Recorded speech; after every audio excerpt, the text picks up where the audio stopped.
Ayah yang tampaknya telah berusaha sekuat tenaga untuk membawa kembali sumber alkimia dari ambang kehancuran sebenarnya adalah penggagas semua ini. Jerry berteriak dengan semangat, dia sengaja menyebarkan berita itu untuk menarik perhatian tiga ras super lainnya, dan menggunakan kemampuan mereka untuk menyegelku. Ini akan menekan kemampuan kekerasan dari sumber alkimia itu sendiri sehingga dia bisa mempelajarinya dengan lebih baik. Lu Yun, tahukah kamu, betapa putus asanya perasaanku saat mendengar ayahku mengucapkan kata-kata ini? Ditusuk dari belakang oleh orang yang paling kucintai, perasaan itu menyakiti hatiku. Lu Yun memandang Jerry yang menangis dengan mata marah, dan sedikit rasa bersalah muncul di hatinya. Dia tidak bisa berempati dengannya, tapi rasa sakit seperti ini lebih menyedihkan daripada menusuknya dengan pisau secara langsung. Saya ingin melarikan diri dari tempat yang pernah dia anggap sebagai rumah, tetapi ayah saya sangat ketat mengenai sumber alkimia. Setiap kali dia menyelesaikan eksperimen, dia secara pribadi akan memeriksa langkah-langkah keamanannya. Itulah saat-saat putus asa saya, semacam itu adalah situasi di mana Anda tidak dapat bertahan hidup, atau Anda tidak dapat mati. Tetapi periode ini adalah waktu yang paling memuaskan bagi ayah saya. Dia menggunakan hasil penelitiannya pada saya untuk menciptakan ciptaan alkimia tingkat angka. Ini juga merupakan titik balik saya, memberi saya kesempatan untuk memiliki ciptaan alkimia nomor 000 ini. Saat dia mengatakan ini, suara Jerry tiba-tiba berhenti, seolah meninggalkan cukup ketegangan untuk film kedua. Lu Yun sama sekali tidak terkejut, apakah ada rahasia tentang penciptaan alkimia nomor 000 selanjutnya? Kamu orang pintar, kenapa kamu masih bertanya dengan sadar? Jerry mulai mengobrak-abrik tumpukan data di sekitarnya. Dia telah menukar rahasia atau bekas lukanya dengan itu, dan terserah padanya bagaimana cara menanganinya. Tanyakan padamu. Begitu Lu Yun membuka mulutnya, dia disela oleh Jerry, apakah kamu masih memiliki informasi di tanganmu? Lu Yun menggelengkan kepalanya, semuanya ada di sini. Saya selalu jujur dan dapat dipercaya, dan saya bersungguh-sungguh dengan semua yang saya katakan. Maka kamu tidak berhak lagi bertanya padaku. Setelah mengatakan itu, Jerry membenamkan kepalanya di tumpukan data lagi, menganggap kata sombong secara ekstrim. Aku tidak bertanya padamu tentang penciptaan alkimia nomor 000, tapi tentang sumber alkimia. Bolehkah? Oke, layanan purna jual. Jerry menghentikan aktivitasnya dan memandang Lu Yun, apakah memberi Anda 3 kesempatan untuk mengajukan pertanyaan cukup? Cukup, satu saja sudah cukup. Saat Lu Yun hendak menanyakan pertanyaannya, dia disela oleh Jerry, kalau begitu, 3 peluangmu habis dalam pertanyaan yang baru saja kamu ajukan. Petik 2 tanda tanya petik 2. Lu Yun tidak menyangka Jerry akan menyetujuinya begitu saja. Ternyata dia menunggunya di sini. Anak yang baik, aku sebenarnya ditipu olehmu. Lu Yun tersenyum dengan tenang, oke, sepertinya kamu telah belajar banyak dariku selama ini. Kamu tidak bersikap kasar, kita satu sama lain. Jerry berkata dengan senyum canggung, jika kamu ingin bertanya atau mengetahui tentang kreasi alkimia nomor 000, kecuali kamu memiliki data ruang alkimia ledakan cerpelai, jika tidak, tidak perlu membicarakan apapun. Itulah yang kamu katakan. Lu Yun memandang pihak lain dengan niat jahat. Hal ini membuat Jerry merinding dan dia langsung menjadi waspada. Dia telah menderita kekalahan di tangan Lu Yun tidak hanya sekali atau 2 kali, tapi dia merasa seperti sedang melemparkan kunci pas ke dalam jebakan. Mungkinkah kamu benar-benar memiliki data tentang ruang alkimia di Yaobao? Tanyakan saja apakah yang baru saja kamu katakan itu benar atau tidak. Lu Yun melipat tangannya di depan dadanya, seolah dia siap membuatnya terlihat malu tidak berani menjawab untuk sementara waktu. Lihatlah betapa pengecutnya dirimu. Melihat ekspresi datar Jerry, Lu Yun merasa sangat bahagia. Jika kamu berani memasang jebakan untuknya, aku tidak akan membunuhmu. Setelah mendengar ini, Jerry tahu bahwa dia telah dibodohi dan mendengus dingin, kamu hanya bisa mengucapkan kata-kata besar. Jika kamu memiliki kemampuan, kamu benar-benar bisa mendapatkan data dari ruang alkimia di Yaobao. Saat itu, aku tidak hanya akan tahu semuanya. Aku tidak bisa berkata cukup. Aku dengan hormat memanggilmu ayahku. Apakah ini yang kamu katakan? Kalau begitu jangan menyangkalnya. Kubilang begitu. Siapapun yang tidak mengenalinya akan menjadi cucunya ketika saatnya tiba. Jerry bersumpah bahwa sekarang ruang alkimia Falcon dan ruang alkimia Raungan Naga dihancurkan satu demi satu. Dengan sinyal yang begitu jelas, jika Tian Diao tidak mengambil tindakan apapun dan dihancurkan oleh Lu Yun, maka dia akan mengenalinya. Oke, bersiaplah, berlutut dan panggil aku Tuan dengan hormat. Lu Yun berkata dengan pasti kemenangan. Aku akan menunggu. Saya pikir percakapan ini akan berakhir dengan kedua belah pihak saling melontarkan kata-kata kasar. Tanpa diduga, Lu Yunlin bertanya, hanya ada 3 ruang alkimia di pulau kosong itu, jadi di mana segel terakhir di tubuhmu? Lu Yun, aku benar-benar tidak mengerti kamu. Apakah kamu benar-benar bodoh atau kamu berpura-pura bodoh? Jerry berkata tanpa berkata-kata, segel terakhir ini secara alami ada di tangan klan darah. Itu tidak benar. Menurut praktik yang biasa, klan Suekun juga bisa mengikuti contoh klan manusia naga dan klan Marten penelan langit untuk membuka ruang alkimia, atau seperti Raja Wali bersayap emas, serahkan pada rasial, pasukan di bawah kendali mereka. Lu Yun bingung, bukankah klan Suekun sama sekali tidak tertarik pada kue besar alkimia? Ini benar-benar membuatmu benar. Klan Suekun sama sekali tidak tertarik padanya. Inilah mengapa bagian selatan cincin Pulau Langit disebut sebagai bagian terakhir dari Tanah Suci. Jerry menjawab dengan tidak senang. Lu Yun mengangguk sambil berpikir dan langsung pergi. Jerry, sebaliknya, terjun ke dalam data ruang alkimia Long Qiao, mencari cara untuk membuka segel di tubuhnya. Saat ini di hutan Maple, Diao Zhaotian bersandar di dahan pohon dan menguap. Baginya, tinggal di hutan Maple yang senyap lukisan ini tidak ada bedanya dengan di penjara. Dia bahkan sekarang curiga Diao Bubei menggunakan kesempatan ini untuk menghukumnya karena ketidakmampuannya melakukan sesuatu. Tiba-tiba embusan angin datang, hampir membuat Diao Zhaotian jatuh dari dahan pohon. Dasar bajingan, kamu menjelek-jelekkan tuanmu di belakangmu lagi. Diao Zhaotian, yang pada awalnya masih waspada, melompat turun dari pohon sambil berseru, Lao Deng. Kamu masih punya keberanian untuk kembali. Kamu bajingan, apakah ini caramu berbicara dengan tuanmu? Aku tidak mengutuk, aku sudah sangat bangga dengan lelaki tua ini. Diao Zhaotian berkata tanpa ragu-ragu, tinggalkan beberapa patah kata dan tinggalkan muridmu di wilayah klan naga, Lao Deng. Apakah kamu tergila-gila ingin makan? Lun Ling berlidah tajam dan kefasihan Diao Zhaotian tidak kalah dengan Lu Yun. Bagaimana Diao Bubei bisa menjadi lawannya? Dasar bajingan tidak masuk akal, kata Diao Bubei dan melemparkan manik batu seputih salju ke Diao Zhaotian. Tuanku telah memberimu tugas. Jika kamu gagal kali ini, gali saja lubang dan kubur dirimu sendiri. Diao Zhaotian melihat manik batu di tangannya dan sedikit mengangkat alisnya, Lao Deng. Kamu telah menghabiskan banyak uang kali ini. Badai salju lebat masih terus berlanjut, dan salju di luar ruang Flame Mountain sudah setinggi 3 meter. Namun masih belum ada niat untuk memperlambat. Lu Yun duduk dengan bosan di sudut, di samping penduduk desa yang dia selamatkan. Ada ruang hampa di antara keduanya, seperti tembok tak kasat mata yang menghalangi bagian tengahnya. Ini adalah cara penduduk desa untuk menunjukkan rasa hormat, tapi bagi Lu Yun, itu hanya akan membuatnya merasa semakin kesepian di dunia yang berbeda. Penduduk desa sangat ketakutan sehingga mereka bahkan tidak berani bernapas dengan keras. Mata mereka yang menatap Lu Yun dari waktu ke waktu dipenuhi dengan rasa kagum. Namun di balik kekaguman ini, yang tersembunyi adalah rasa takut. Lu Yun agak mengerti bagaimana perasaan singa dan harimau di kebun binatang setiap hari. Dia melirik lagi ke lorong sempit itu, yang membuat hati Lu Yun yang baru tenang mulai gelisah lagi. Di ujung lorong ini adalah ruangan batu tempat Jerry dan Goblin Owen berada. Inilah dua hal yang paling tidak ingin dihadapi Lu Yun saat ini. Begitu sifat lekas marah menguasai hati, tidak mudah untuk menekannya kembali. Lu Yun menggaruk rambutnya tanpa peringatan. Ini adalah ruang pribadinya, tapi sekarang membuatnya merasa seperti orang luar. Gerakan tiba-tiba ini membuat penduduk desa gemetar dan menundukkan kepala. Semacam bumbu yang disebut rasa takut memenuhi udara seolah-olah telah terjatuh. Wang Wu mengumpulkan keberanian dan berjalan ke arah Lu Yun, Tuan. Apakah Anda baik-baik saja? Lu Yun menggelengkan kepalanya dan menghilang. Sesampainya di permukaan ruang Flame Mountain, Lu Yun memandang ke langit dengan heran. Tampaknya inilah sedotan yang mematahkan punggung unta. Jika harimau tidak menunjukkan kekuatannya, kamu mengira aku kucing yang sakit. Lu Yun meraung, dan api berwarna merah darah menyembur keluar dari tubuhnya. Ketika badai salju lebat membekukan gunung berapi dan magma di ruang Flame Mountain, Lu Yun menyerah. Sekarang, kepingan salju mulai melayang di ruang Flame Mountain. Ini adalah provokasi telanjang baginya. Itu adalah hukuman atas kelambanan Lu Yun. Suhu panas terpancar di sekitar Lu Yun sebagai pusatnya, dan es di bawah kakinya adalah yang pertama pecah. Dalam sekejap, seluruh ruang gunung api dipenuhi uap air, magma mulai mengalir kembali, dan gunung berapi juga meletuskan depresi di dalam hatinya.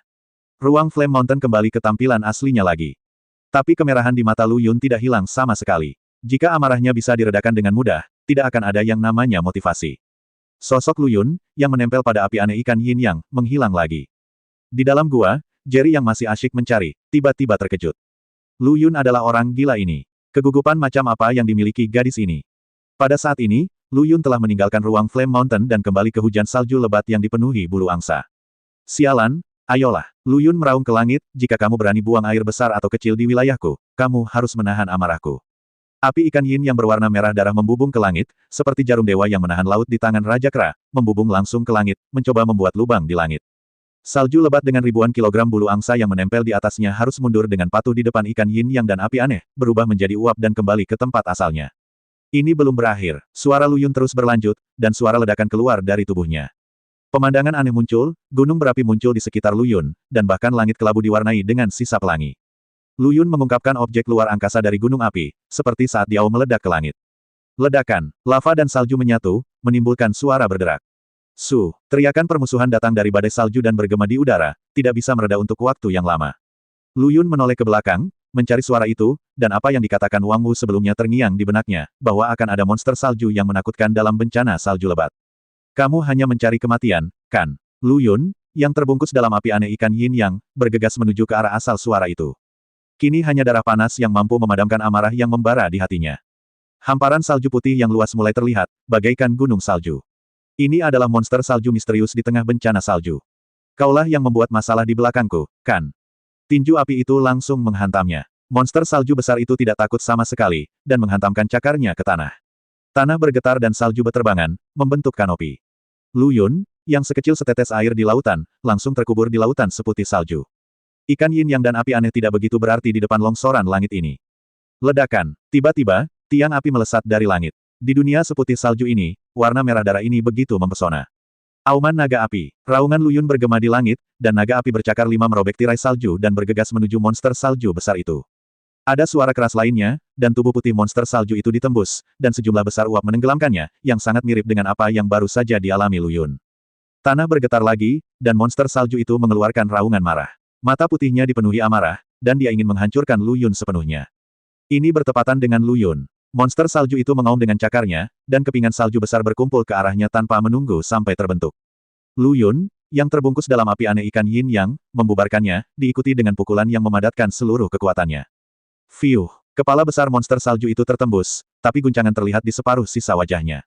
Bumi bergetar untuk terakhir kalinya, dan monster salju itu jatuh dengan keras ke tanah. Lu Yun menenangkan darah yang masih mendidih di hatinya dan menatap ke langit. Awan gelap menghilang, salju tebal menghilang, dan langit cerah setelah hujan. Jika monster salju itu tidak mencoba menginfeksi ruang gunung api, Lu Yun mungkin tidak akan memilih untuk mengambil tindakan. Saat Lu Yun menghela nafas lega, manik seputih salju melayang keluar dari tubuh monster salju dan melayang di depannya.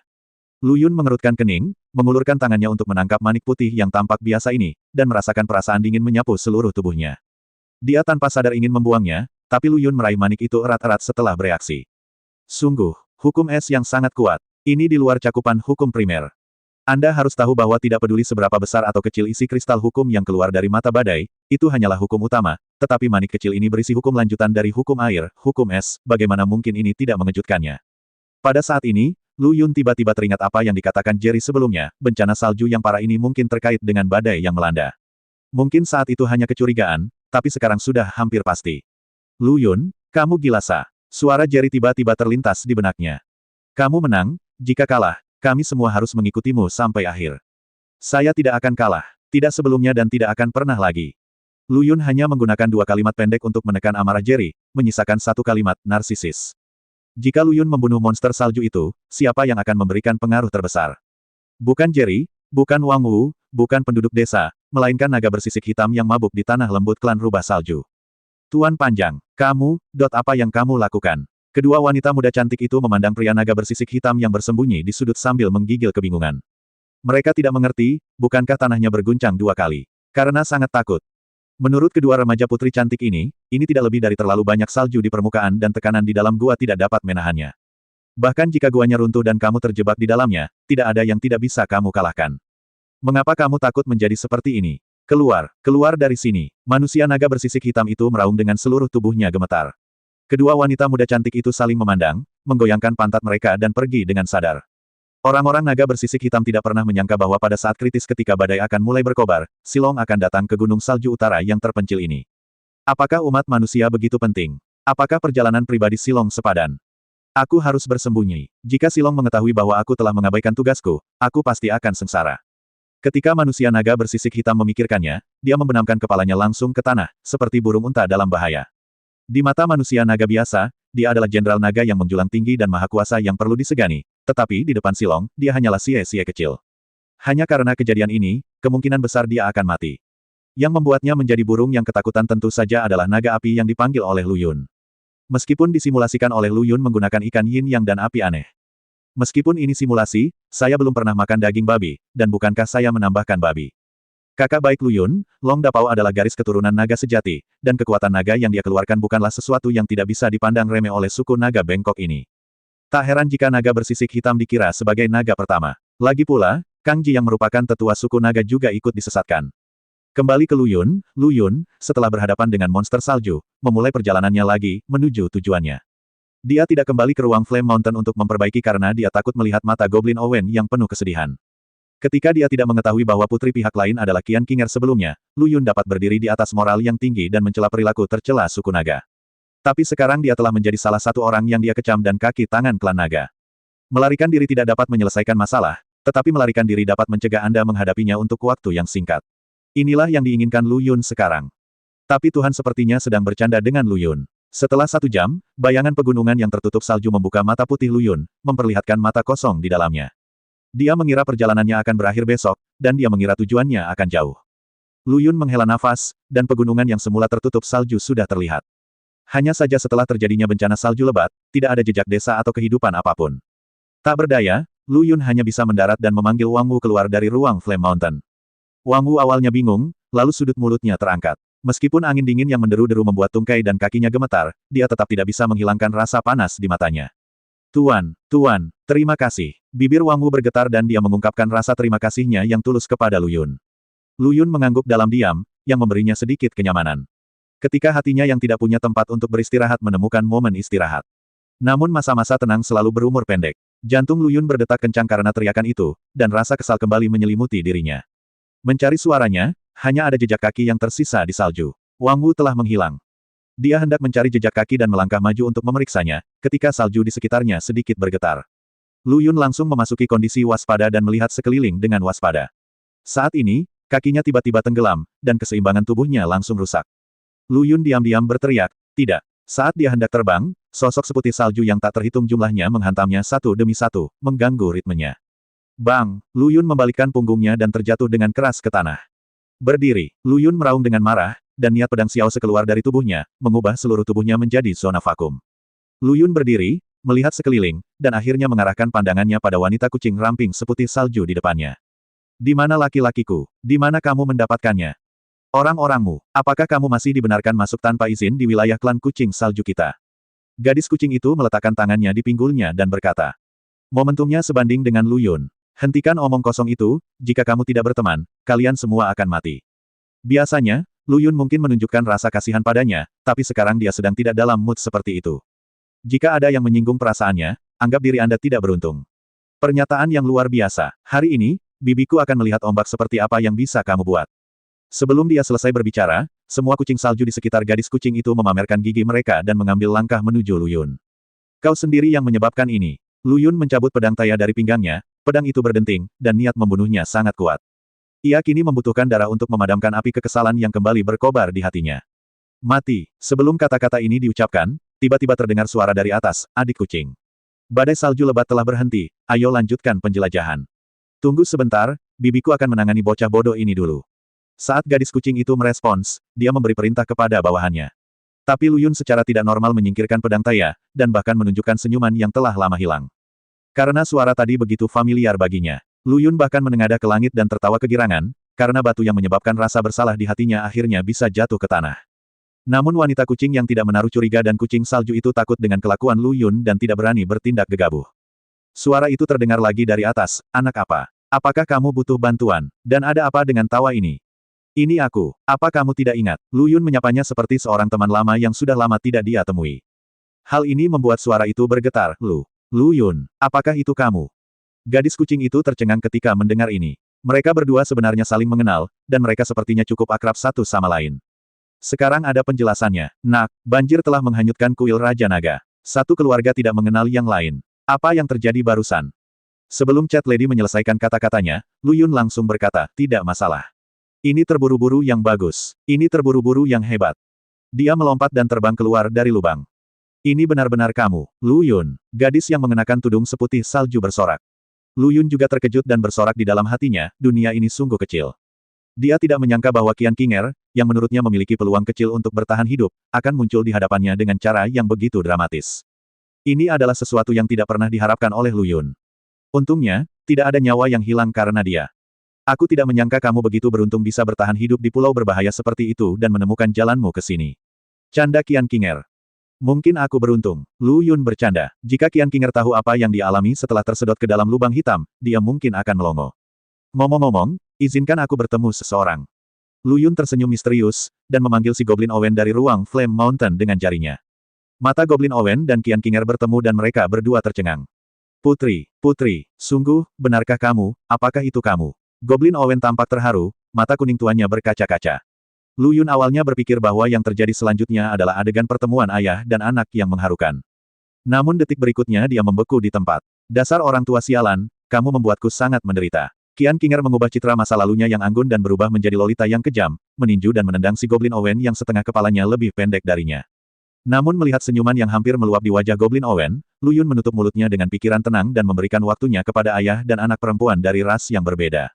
Wanita kucing yang paling bingung. Apa yang terjadi? Bukankah ini reuni teman lama? Mengapa ayah dan anak perempuannya saling mengenali lagi? Dia hendak bertanya pada Lu Yun, tapi Lu Yun langsung mendorongnya kembali ke dalam lubang, dan dia melompat ke dalam dirinya sendiri. Dia dan gadis kucing masih memiliki sesuatu untuk diselesaikan. Apa yang sebenarnya terjadi? Gadis kucing itu bertanya dengan bingung. Sebelum menjawab pertanyaan ini, biarkan orang-orangku pergi dulu. Meski senang, Lu Yun tetap tidak melupakan Wang Wu yang dibawa pergi oleh kucing salju. Sebagai teman Qian Qinger, Nyonya Kucing tentu saja tidak mempersulit Lu Yun dan membawa Wang Wu kemari. Melihat Lu Yun dikelilingi oleh kucing salju, Wang Wu merasa bersalah tertulis di seluruh wajahnya. Menurutnya, Lu Yun pasti menghabiskan banyak uang agar kucing salju bisa melepaskannya dengan selamat. Sebagai seorang gangster di daerah ini, dia telah berurusan dengan klan kucing salju sepanjang tahun. Dia sangat menyadari karakter mereka adalah sekelompok pencuri yang ulung. Maaf tuan, bawahan saya terlalu senang dan melupakan dirinya sendiri, jadi. Wang Wu terus meminta maaf kepada Lu Yun. Manusia, gadis ini telah dibebaskan, bisakah kamu membicarakannya sekarang? Cat Lady memandang Lu Yun. Bukankah kamu dan Qian Qinger berteman?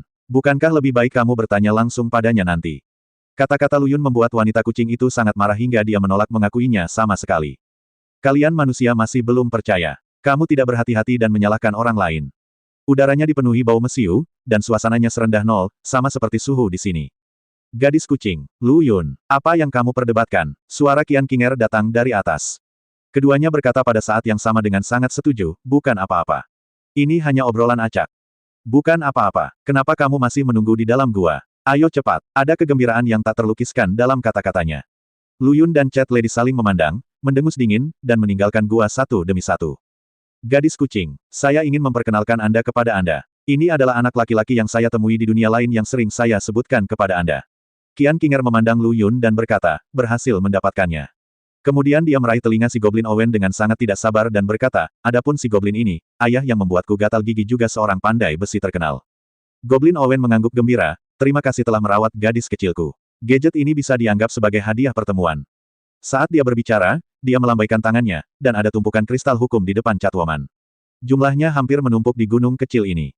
Lu Yun, yang berdiri di sampingnya, tercengang. Dia memperkirakan bahwa sebagai pemurni senjata tingkat dewa, keluarga Goblin Owen cukup kaya, tetapi dia tidak menyangka bahwa dia akan begitu murah hati. Jika saya mengetahui hal ini, saya seharusnya memerasnya dengan kejam. Dan jika Lu Yun mengingatnya dengan benar, Qian Qinger juga seorang pecinta uang. Berpikir dalam benaknya, tanpa sadar matanya tertuju pada pihak lain. Benar saja, meskipun Qian Qinger masih tersenyum, senyumannya agak tidak wajar dibandingkan sebelumnya, seolah dia memaksakan dirinya untuk tersenyum. Gadis kucing itu berbeda. Kemarahan yang dideritanya pada Lu Yun menghilang saat dia melihat bukit hukum yang berwarna-warni. Di mana di sana? Sementara wanita kucing itu menyapa Owen si Goblin dengan antusias, dia dengan tenang memerintahkan anak buahnya untuk mengambil kembali semua kristal hukum ke dalam gua. Bolehkah aku bertanya pada pamanku apakah dia punya pemikiran untuk melanjutkan hubungannya? Gadis-gadis dari klan kucing saljuku semuanya secantik makhluk surgawi. Petik 2 tanda tanya petik 2. Qian Qinger tidak senang saat itu, dan melangkah di antara si Goblin Owen dan wanita kucing, memisahkan keduanya seperti dinding desahan. Gadis kucing yang luar biasa. Aku memperlakukanmu sebagai sahabatku, tapi kamu sebenarnya ingin menjadi ibuku. Lu Yun juga menggerakkan sudut mulutnya, Catwoman ini benar-benar berbicara dengan luar biasa. Sesuai dengan pepatah, sahabat yang tahan api dan anti maling, Anda tidak pernah tahu bagaimana dia bisa mencuri rumah Anda. Itu hanya lelucon. Qinger, bagaimana kamu masih menganggapnya serius? Cat Lady bercanda sambil tersenyum, aku membuatmu takut. Wajah Qian Qinger memerah setelah dibicarakan, dan dia hanya bisa mengubah topik dengan memperkenalkan Lu Yun. Lu Yun adalah ras manusia yang saya temui di dunia lain.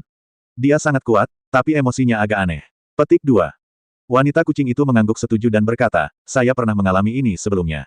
Dia tidak hanya memiliki temperamen yang aneh, dia juga memiliki karakter yang buruk. Di klan kami, kucing jenis ini ditakdirkan untuk menjadi bujangan seumur hidup dalam hidupnya. Petik 2, petik 2. Tidak masalah jika aku mengatakan ini di belakangku. Bukankah itu agak kasar di depan orang yang bersangkutan? Yang tidak disangka Lu Yun adalah gadis kucing itu tidak hanya mengangguk, tetapi bahkan si Goblin Owen pun mengangguk tanpa sadar. Dia hanya tidak tahu apakah dia secara tidak sadar mendukung putrinya, atau apakah dia secara tidak sadar mendukung putrinya atau mengenai lu pandangan Yun dan pandangan Qian Qinger. Perkenalannya bertepatan dengan itu. Ah, Wang Wu kaget dan memandang Lu Yun, Tuan. Ternyata Anda bukan manusia di Pulau Kong. Petik 2 tanda tanya petik 2. Lu Yun mengangkat alisnya. Dia mengira Wang Wu telah menyadarinya sejak lama. Tanpa diduga, dialah yang paling bingung di lembah itu. King Er, hari ini adalah hari ketika ayah dan anak perempuanmu dipertemukan kembali dan teman-teman lama dipertemukan kembali. Mari kita bicarakan hal itu di lain hari. Gadis kucing itu tiba-tiba berkata, mengapa kita perlu mengubah tanggalnya? Qian King Er berkata dengan bingung, ada dua pekerja kuat yang bebas di sini. Jika kamu tidak menggunakannya, itu akan sia-sia. Saat dia berbicara, mata Crescent Moon menatap Lu Yun dan Goblin Owen dengan niat jahat. Cat Lady telah melihat kekuatan Lu Yun, dia adalah kultivator abadi terkuat yang pernah dia lihat dalam umat manusia. Bahkan di antara klan kucing salju mereka, dia pasti yang terbaik. Namun orang yang terlibat tidak senang, apa maksud Anda? Saya akan menjadi buruh yang kuat. Apakah Anda memberi saya persetujuan? Apakah kamu lupa, aku adalah orang yang menyelamatkan nyawa di duniamu saat itu. Qian King Er memandang Lu Yun dengan ekspresi percaya diri. Ketika keluarga situ menggunakan metode rahasia untuk menghilangkan kota Zhongzuno. 17, Qian King Er telah membalut luka Lu Yun yang terluka parah. Aku tidak memintamu untuk menyelamatkanku. Kaulah yang ikut campur dalam urusanmu sendiri. Meskipun Lu Yun terluka parah pada saat itu, dengan kekuatan penyembuhan dirinya sendiri dan fakta bahwa RH telah terbangun pada saat itu, dia masih mampu bertahan bahkan tanpa perban Qian King Er. Lu Yun, jangan bilang ini tidak berguna, katakan saja padaku apakah aku membantumu membalutnya saat itu, kan? Lu Yun terdiam setelah mengucapkan satu kalimat. Butuh waktu lama untuk menahan kata-kata, tolong. Itu dia. Qian King Er memutar matanya dan berkata. Benar, Cat Lady menggema dari samping, sepertinya kamu telah banyak menderita. Ada dua wanita cantik, aku dan King Er, menemanimu sepanjang jalan, jadi kamu bisa bersenang-senang. Petik 2, petik 2. Lu Yun terdiam, sangat frustasi untuk dimanipulasi. Kamu telah terjual habis oleh putrimu, dan kamu masih bahagia. Setidaknya ucapkan beberapa patah kata. Pamerkan sikap seorang pemurni senjata tingkat dewa. Lu Yun memandang si Goblin Owen tanpa ragu-ragu. Owen senang. Selama itu keputusan King Er, bahkan jika ada segunung pedang dan lautan api di depan, Owen tidak akan cemberut. Petik 2, petik 2. Lu Yun memutar matanya, tidak perlu banyak bicara dengan gadis budak seperti Goblin Owen. Tidak, kalian beritahu aku kemana harus pergi. Apa yang kalian lakukan? Aku harus menggunakan ini kan? Lu Yun berkata seolah dia sudah pasrah dengan nasibnya. Belum lama ini, gadis kucing dan aku menemukan sebuah gua di tengah gunung di sisi lain gunung yang tertutup salju. Udara dingin yang memancar darinya sangat menusuk tulang. Pasti ada harta karun yang luar biasa di dalamnya. Qian King Er menjelaskan situasinya. Lu Yun menyingkirkan keterpurukannya, memandang Wang Wu dan bertanya, pernahkah kamu mendengar tentang gua yang mereka bicarakan? Mengenai siapa yang paling akrab dengan area ini, Wang Wu, yang merupakan seorang Stakewalker, akan menjadi yang kedua. Tapi Wang Wu menggelengkan kepalanya, ada banyak gua di gunung yang tertutup salju ini, tapi semuanya digali sementara oleh duo pejalan kaki dari setiap desa untuk bermalam, dan umumnya tersebar di kaki salju gunung yang tertutup, di tengah-tengah gunung. Saya belum pernah mendengar adanya gua. Tapi, sulit untuk mengatakannya, lagi pula, sudah 7 atau 8 tahun sejak bawahanku meninggalkan tanah airnya. Siapa ini? Qian King Er bertanya. Bawahanku awalnya adalah anggota ras manusia di dekatnya. Dia ditangkap oleh pemburu budak. Dia diselamatkan dari lubang bau belum lama ini. Wang Wu berkata dengan hormat. Dia telah berdiri di dekatnya dan mengetahui identitas gadis ini dengan sangat jelas. Dia bukan hanya teman lama Tuhan, tetapi juga putri Tuan Owen. Tujuan perjalanan Anda, Tuanku, adalah untuk mengantar si kecil kembali, melewati semua suka dan duka, dan mengantarnya ribuan mil jauhnya. Qian King Er mengangguk dan menatap Lu Yun, kamu orang yang baik. Sudah jelas. Sudah menjadi kode etikku untuk menghunus pedang untuk membantu ketika ada ketidakadilan di jalan. Lu Yun menyilangkan tangan di depan dadanya, karena kata-kata Wang Wu membuatnya berpura-pura luar biasa. Gadis kucing, kenapa kita tidak pergi hari itu? Arti kata-kata Qian King Er sudah jelas. Tidak perlu. Jangan biarkan hal-hal kecil menunda hal-hal besar orang dewasamu. Wang Wu buru-buru berbicara. Sepertinya tidak ada habitat bagi ras manusiamu di gunung bersalju ini. Jika ku ingat benar, sisa-sisa umat manusia yang mengalami bencana saat itu menjauh dari gunung bersalju tersebut dan pindah ke daerah yang lebih terpencil di utara. Petik 2. Kata gadis kucing. Wang Wu, yang mendengar ini, sepertinya sudah menduganya dan tidak menunjukkan banyak fluktuasi. Apa yang akan kamu lakukan? Lu Yun bertanya, pemukiman kembali di sini atau mencari habitat baru bagi umat manusia? Bangun kembali habitat di sini. Wang Wuli berkata dengan tegas. Sepertinya dia sudah membicarakan masalah ini dengan penduduk desa sebelumnya. Selain klan kucing saljumu, seharusnya tidak ada ras lain di dekat gunung bersalju ini, kan? Lu Yun memandang gadis kucing. Lu Yun, kan? Lain kali kamu bertanya, bisakah kamu memikirkannya dulu? Gunung salju ini sangat besar, menurutmu apakah aku satu-satunya di klan kucing salju? Lalu ras manakah yang sekarang menempati habitat ras manusia? Lu Yun bertanya, mengabaikan ekspresi keterbelakangan Qian King Er. Klan Musang, merek, mata Lu Yun menyipit, seolah dia melihat apa yang dia pikirkan. Wang Wu dengan cepat menjelaskan, Tuan. Klan Musang ini tidak ada hubungannya dengan klan Cerpelai Tianzuo. Lu Yun mengerutkan kening saat mendengar ini, dan kemudian sedikit santai. Tapi Qian Qinger dan Chat Lady di samping tidak lagi tenang. Kata-kata Lu Yun mengungkapkan satu hal, dia punya masalah dengan klan Tian Tian Diao. Kamu benar-benar tidak berhenti. Qian Qinger memelototi Lu Yun, aku diburu di duniaku sendiri, namun aku memprovokasi Marten Penelan Langit dengan tangan yang menutupi langit di Pulau Langit. Lu Yun tidak menganggapnya serius, aku tidak hanya menyinggung klan Tian Tian Diao, aku juga membunuh Kang Dan, tetua kedua dari klan naga dan pendiri ruang alkimia Long Qiao. Sekarang klan naga menginginkanku di Mankong Pulau. Begitu pernyataan ini terlontar, alih-alih disambut keheningan yang mematikan, seluruh penonton malah tertawa terbahak-bahak. Haha, wanita kucing dan Qian Qinger tertawa terbahak-bahak hingga mereka bahkan tidak bisa menegakkan punggung mereka. Kesenjangan antara ras manusia dan ras naga seperti kesenjangan antara langit dan bumi. Apa yang dikatakan Lu Yun barusan tampaknya hanya khayalan bagi wanita kucing. Lu Yun, kamu tidak takut Feng Dan melontarkan lidahmu. Aku tidak melihatnya, kamu sebenarnya sangat suka menyombongkan diri. Namun tak lama kemudian kedua wanita itu menyadari ada yang tidak beres, karena Goblin Owen dan Wang Wu sama-sama memiliki wajah muram dan serius. Ayah, kamu tidak percaya dengan apa yang dia katakan, kan? Qian Qinger menyeka air mata karena tawa dan bercanda. Putri, Owen tidak mempercayainya, dia melihatnya dengan matanya sendiri. Dia memang membunuh Kang Dan. Dan dia melakukannya di ruang alkimia Raungan Naga di depan tetua suku naga. Qian Qinger terdiam sesaat. Jika kata ini keluar dari mulut Lu Yun, dia mungkin tidak akan mempercayainya, tapi akan berbeda jika si Goblin Owen mengakuinya sendiri. Dia sangat mengenal ayahnya. Dia bodoh seperti batu. Dia hanya berurusan dengan palu dalam hidupnya dan tidak bisa berbohong sama sekali. Qinger, kamu tidak percaya fitnah orang ini, kan? Gadis kucing berbicara. Apa itu fitnah? Sudut mulut Lu Yun terangkat, sepertinya kita perlu mengundang seorang kelas berat untuk keluar dan menjelaskan.